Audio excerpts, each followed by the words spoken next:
Tukaendelea vizuri mpaka alianza kuongea na watu ya ODM. Mimi nikaambiwa huyu kiongozi ameanza kukutana na Raila usiku. Sikuamini. Nikauliza yeye akaruka. Mimi bana kuna kitu kama hiyo. Askari wananiambia hii mtu yako iko mkutano anafanya na huyu mzee. Nikaanza kumuuliza anaruka. Ananidanganya hakuna. Ninaona ameanza kuondokea sisi pole pole. Bomet haendi, anaenda kanisa. Kericho haendi. Mlima hakuji. Nikiuliza yeye na kuwa mkali. Tukaendelea. Nikashika Red Handed akiwa na mzee. Hakuwa anajua nitakuja usiku. Sasa unajua pale sifungiwi. Nikapigiwa simu nikaambiwa ile mzee ameingia. Nikakuja pop, nikafungua mlango nikakuta wanaongea. Nikamwambia wewe si uliniambia muongee, na nikatoka nikaenda. Mambo yetu na yeye ilianza kuharibika alipoanza kutafuta hii watu ya ODM. Ile alikuwa anakachifu Uhuru. Akasema yeye na Uhuru walianza kukosana Uhuru aliposhikana na nani? Siri alikuwa anasema. Akasema Raila ni mganga, ameroga Uhuru, tangu Uhuru ashikane na Raila, amekuwa mtu mwingine. Mimi nikauliza yeye, si wewe ulisema Uhuru aliposhikana na huyu shida ilipatikana, mbona mumeshikana? Akasema bana wacha tuunde Kenya nini. Nikamwambia ni sawa, lakini usisahau wale walikusaidia. Nilikuja Kericho, saa ile nilianza kuona watu wangu wa Rift Valley wamewachwa nje. Niliongea nikiwa Kericho. Nikasema hii serikali tulikuwa na makubaliano na kila jamii ili invest kwa hii serikali. Kwa hivyo lazima watu wapate haki yao. Nikasema hao watu ya Kericho na watu ya Bomet wako na shares kwa hii serikali. Wali invest. Lazima pia wavune. Kwa sababu ukipanda lazima ufanye nini? Nikaenda Kapsabet, nikasema the same.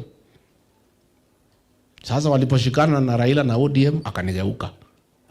Hiyo mazungumzo is primitive, is retrogressive. What kind of talk is that? Na tulikuwa tumekubaliana na yeye ya kwamba mimi nimsaidie kuongoza Kenya. At the same time nichunge wale watu walitusaidia. Sina kuaga namna hiyo. Hata kwa boma sina kuaga namna hiyo. So kuanza kushikana na watu ya ODM akaanza kunigeuka. Akaendelea, akaanza akienda kwa Wajaluo ananitusi. Sasa nikauliza huyu mtu alikuwa anasema Uhuru alirogwa, kwani hata yeye amerogwa? Hii ni mambo gani ameanza kuongea? Akitaka kufurahisha wale watu ya Nyanza anatukana mimi. Nikamwambia okay sawa, tukaendelea. Mambo yote ya Rift Valley ikakwama. Mabarabara hakuna kitu kinaendelea. Stima hakuna, maji hakuna, mashule hakuna, kutembelea hao hakuna. Nikamuuliza rais, hii watu ya Rift Valley for 9 years waliunga wewe mkono, wakijua siku moja ukiwa rais utawasaidia. Siku ulikosana na Uhuru Kenyatta for 5 years ukahangaika, walikuvumilia. Ukakuja kwetu Mlimani 5 years hukuenda Rift Valley. Na wakakuwa watu wavumilivu zaidi. Wakasema okay, vile mtoto wetu amepata shida, wacha tumvumilie apate kazi ya urais akuja tusaidie. Sasa nikamuuliza hii watu na walikuvumilia miaka 5. Ukitafuta uongozi na umepata, si tuangalie tafadhali. Hii mambo yao kidogo kidogo ya barabara, stima nini, si tufanye. Lazima bana, wacha kwanza nisaidiane na watu ya ODM kwanza. Najua mimi najipanga mbele. Sasa nikamwambia unajipanga nini, tayari tumeingia na kura yako na yangu imetosha. Hii ingine unaenda kutafuta ni sawa, lakini ni ya nini? What for? Tukaendelea. Nilipoona anaanza kupotea nikamuuliza rais, mimi nilikuwa naona wewe kama ni mtu mwerefu. Mimi nashindwa wewe. Unawacha kula milioni 6 unaenda kutafuta milioni 1.5. Niliuliza yeye swali. Sasa ile niliona vile anapelekana na Raila na ameanza kutenga mimi na mlima. Nikamwambia Kikwetu, iko msemo ya kwamba huwezi wacha ile kitu umeshika kwa mkono unaenda msituni kuinda. Unachunga ile iko kwa mkono. Nikamwambia hii mlima rais ilikupenda na ilikusaidia. Usisaliti watu ya mlima. Watakuchukia. Na hii watu ya mlima hawataki usaliti. Siku ile waliona kama Uhuru Kenyatta amekusaliti, walikuonea huruma, wakasema watasimama na wewe.